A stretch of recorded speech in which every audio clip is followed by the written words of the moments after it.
mi querido amigo, el maestro Carlos Flores Rico. ¿Cómo te va, Carlos? Muy bien, querido Polo, aquí como siempre a tus órdenes, Eres muy listo para, generoso. listo para opinar sobre cómo nos va, cómo nos está yendo, ¿no? A ver, tú dime cómo nos va. Mira, yo creo que el país entra en una fase, ya en unos días más, en una fase muy complicada, que es ya ahora sí la real eh, campaña electoral, pero trae unos arrastres, unos pendientes tremendos. Ahí quisiera yo citar dos cosas que me tienen inquieto o por lo menos preocupado. Una de ellas es lo que ya comentamos unos días antes aquí en ese espacio, eh, lo que yo creo que se está configurando como un desacato de la Secretaría de la Defensa Nacional y de la Secretaría de Seguridad Pública, ambas del presidente de la República, López Obrador, con respecto a una sentencia que ya se venció el plazo de cumplimiento el 1 de enero y que tiene que ver con el civilismo, con la contención constitucional a lo que se denomina militarismo. Y se refiere concretamente al traslado que hizo el señor presidente mediante un ordenamiento completamente ilegal, y no solo ilegal, sino inconstitucional, de pasar el control operativo y administrativo de la que se llama Guardia Nacional a la Secretaría de la Defensa Nacional. Eso en términos así sencillos del ciudadano común y corriente, que no tiene mucha profundidad en la información especializada, quiere decir que el presidente de la República le pasó el mando de la Policía Federal, que se llama Guardia Nacional, a, de una que dependía de una Secretaría de Estado de Corte Civil, se la pasó a la Secretaría de la Defensa Nacional, que es una Secretaría de Orden Militar.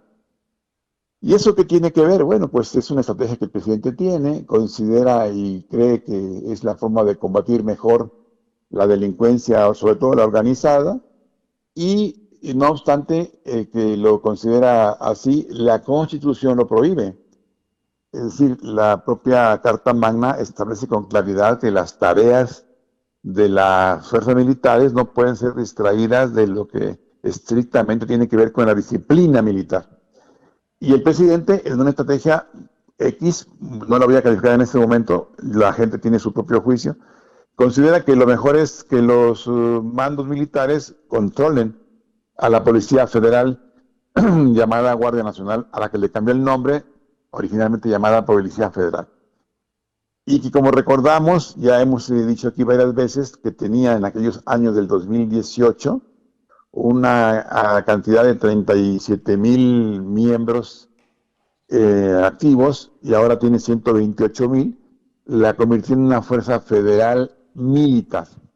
Eso está prohibido por la Constitución, se llevó a una controversia perdón, a una acción de inconstitucionalidad y el pleno Tribunal Supremo de este país así lo consideró y ordenó que se regrese a la Secretaría de Seguridad eh, Pública.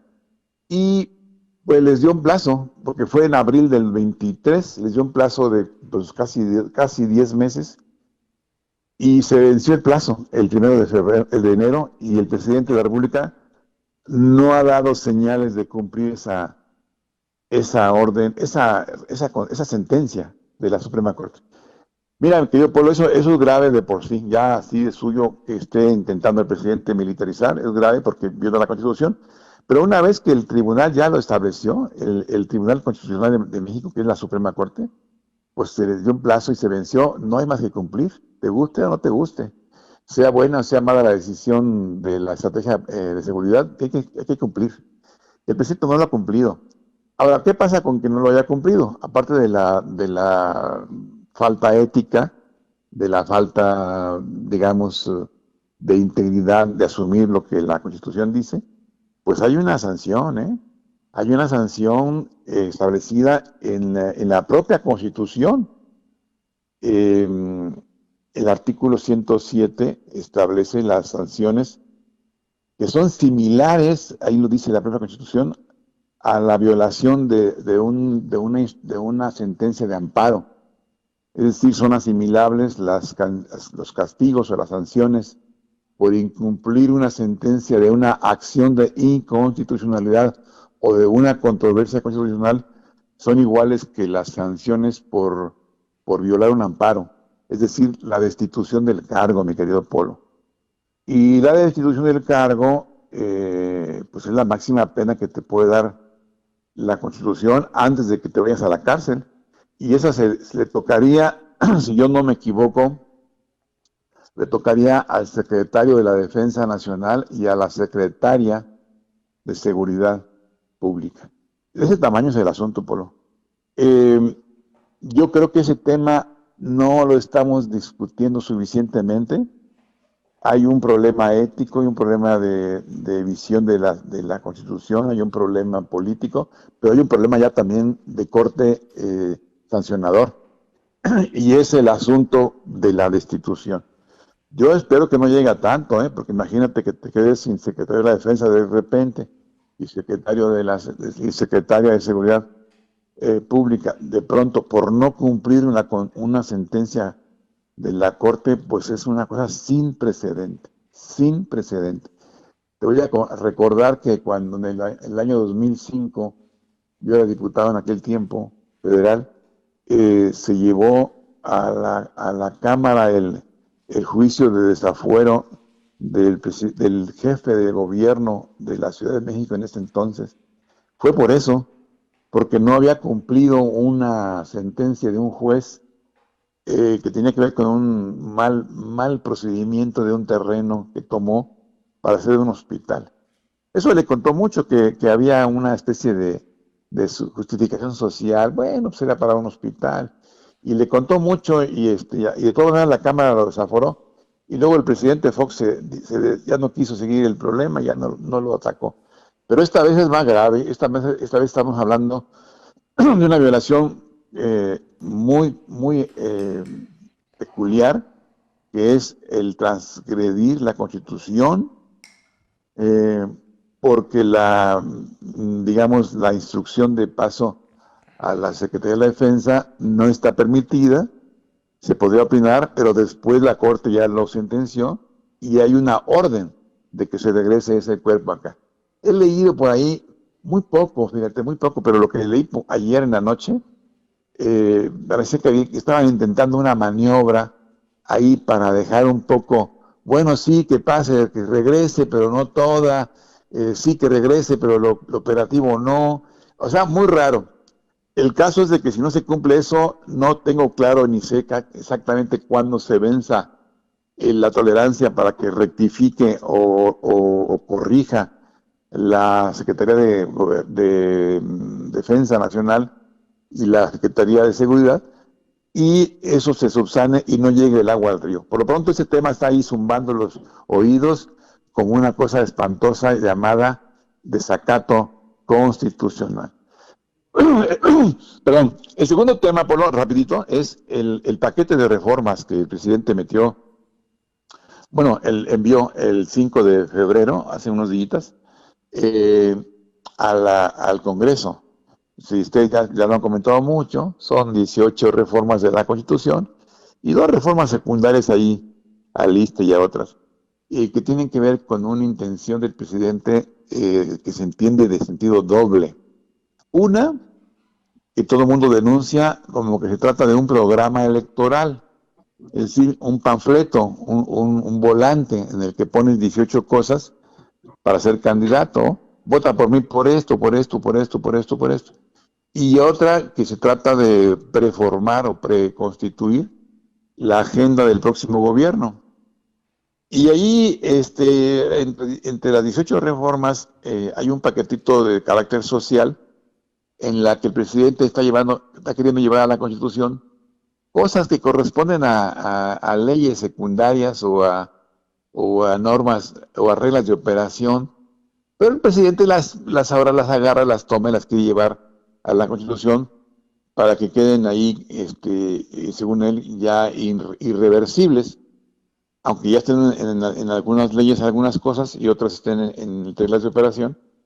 y le permita, digamos, ahorita en la época preelectoral, y le permita a la candidatura del oficialismo festinar o repetir o recordar cosas que el presidente ha hecho en materia social, que no lo voy a juzgar en este espacio porque ya hemos hablado mucho tiempo, pero que en mi opinión son las políticas normales de política social o de orden social, que ayuda a la gente que está más amolada, pero que no le resuelve el problema de la pobreza, ni le permite liberar su situación o su condición de subordinación social o su exclusión social, pero son muy buenos, ayuda, aunque insisto, no resuelven, pues ayudan. Bueno, pues ese paquetito el presidente lo convierte en propuestas de reformas a la Constitución y pues se trata, como todo el mundo lo denuncia, de un proyecto electoral. Destaca otro paquetito ahí que se refiere, Polo, a una cosa que sería muy buena, pero muy buena, pero lamentablemente no tiene fondo financiero, no tiene resolución, o no tiene base financiera, que es lograr un viejo sueño de las pensiones, sobre todo la gente que trabaja muy duro y que lo hace de manera subordinada. Y entonces estas personas terminan en el antiguo régimen legal, pues lo que se podía, había una pensión fija y dos, tres niveles y punto.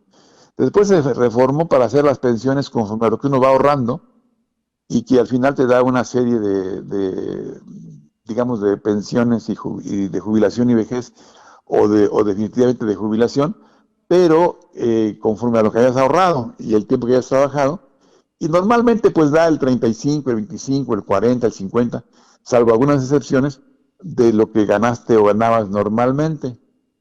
Vino una crisis tremenda en el mundo de las pensiones, la falta de financiamiento, y se empezó a recortar eso. Y ahora el presidente, en una idea que me parece muy buena de orden social, pues vamos a pagarles ahora lo que la gente ganaba y que se queden los días que le queden de vida, pues que ganen lo que ganaba.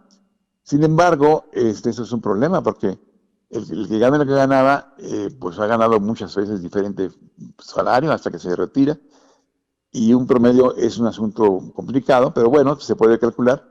Pero el problema es de dónde va a salir el dinero si el trabajador no lo aportó de manera completa durante su estancia como trabajador, y la empresa puso su parte y tampoco completa, y entonces queda el pendiente. Está muy bien, vamos a retirarnos con el porcentaje del 100%, con un tope, obviamente. Si yo ganaba 50,000, pues no me lo van a dar, pero si hay un tope, como está establecido ahorita se habla de un tope de creo que 16,000 o 20,000, una cosa así, pues está interesante.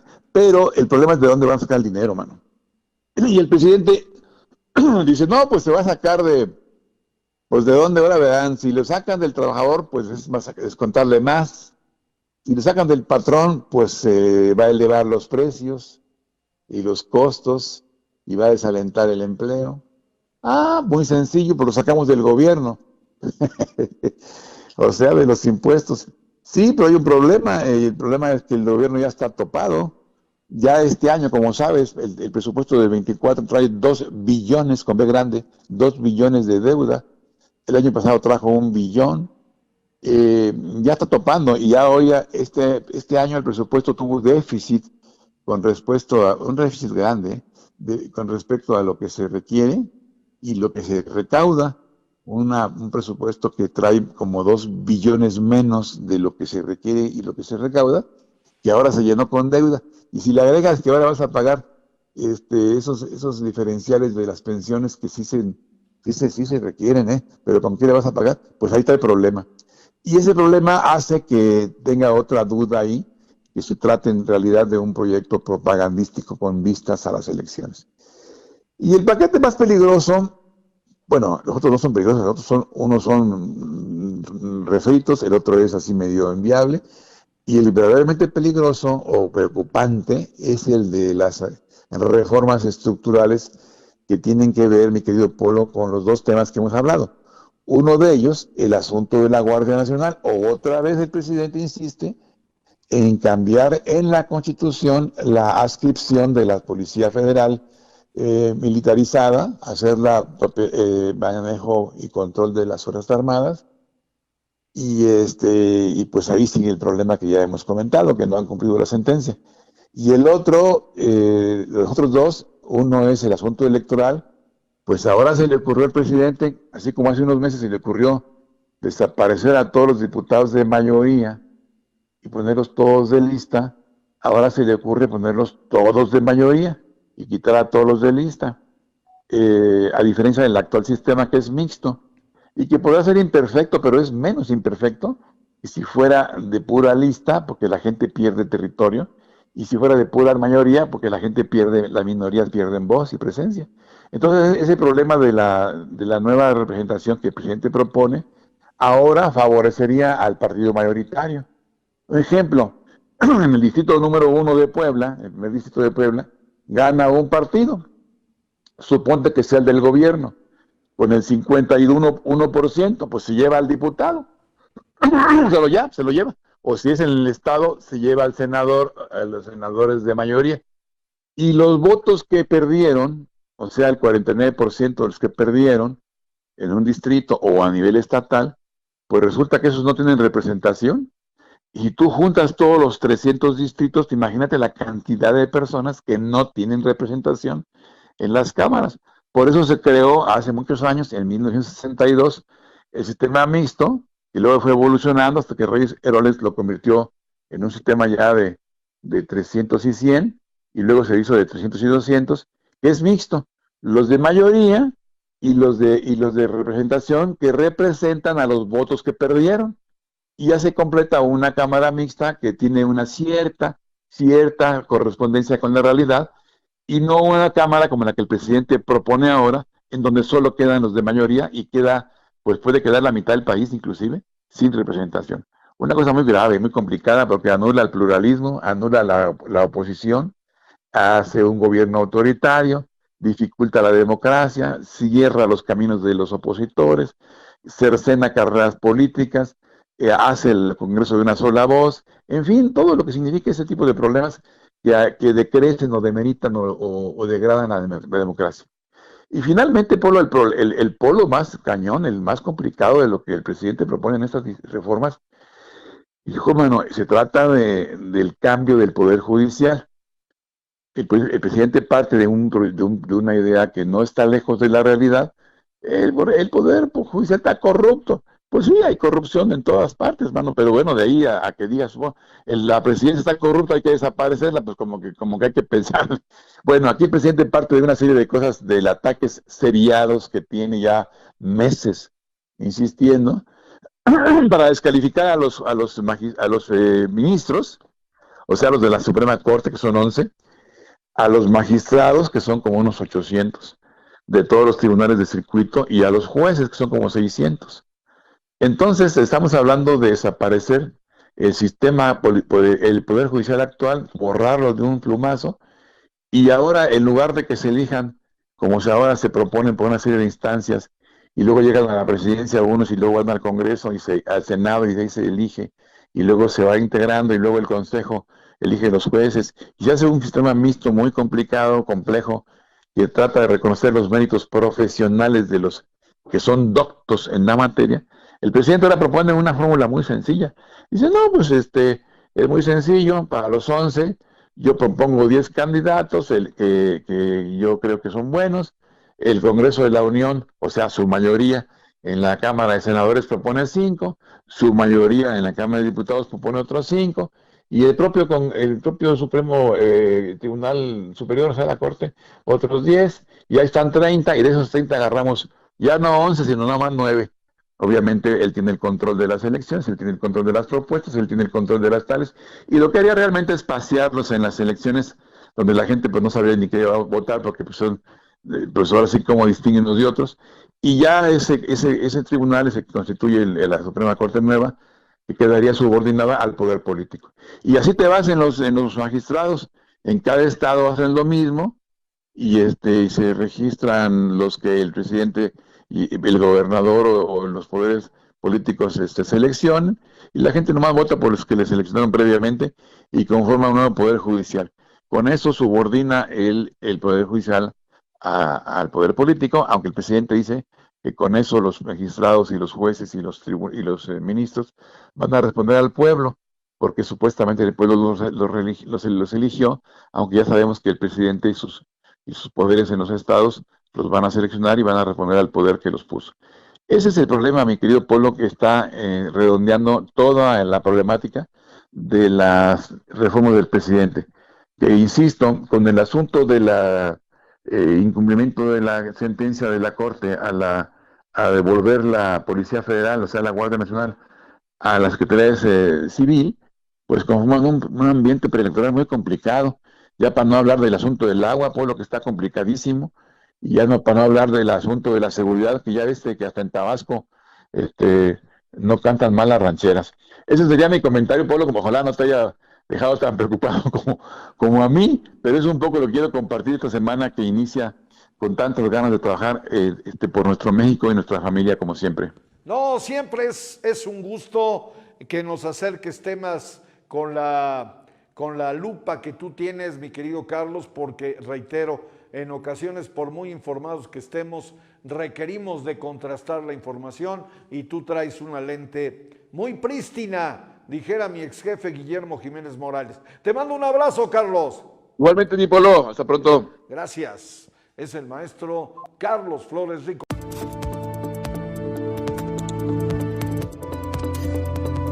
Jamendo.com